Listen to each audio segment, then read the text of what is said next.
Shiste ilaçe për kafsh me pretendimin se shëron autizmin të fëmijët. Arrestohet konspiracionisti kosovar Arianit Slamniku. Slamniku, po e dëgjova këtë. Po jo, kështu është kur jep vëmendje konspiracionistëve të shesin.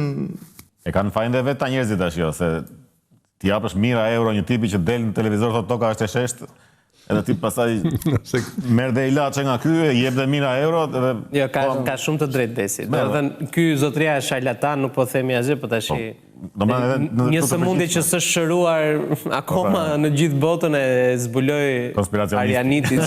Slamniku. Unë po e lexoja te konspiracionisti në fillim mendova do ketë qenë doktor ose kështu, pa që është realisht konspiracionisti, domethënë, cilën pjesë e kësaj domethënë të bën ky njeri mund ta zgjidhë autizmin, mund ta kurojë përfundimisht. Ka qenë dhe një tjetër, mba mend atë Besi? Kemi bërë në dhe armiku i popullit, ka qenë ai tipi që shiste vajguri o lali. Po, që shonte me vajguri. Ai shiste vajguri me shishe, lala. E çfarë shëronte ky? Po nuk e di. Lloj e thoj. Çat kishe? Ai të ndiste zjarrin brenda shpirtit.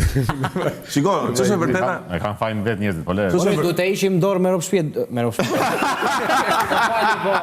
Shiko, unë kam edhe një detaj që më bëri përshtypje nga titulli i këtij lajmi, që nuk ka lidhje me ngjarjen, por ka lidhje me titullin që shkruhet konspiracionisti kosovar. Po, edhe kjo ishte ndyrë shumë ishte. Zakonisht kur flitet për Dua Lipën për shembull ose për njerëz shqiptarja, thonë këngëtarja shqiptare, kurse kosovari direkt e hoqim Minjan. Kam përshtypjen ashtu e bëjnë dhe ata për ne, kam përshtypjen.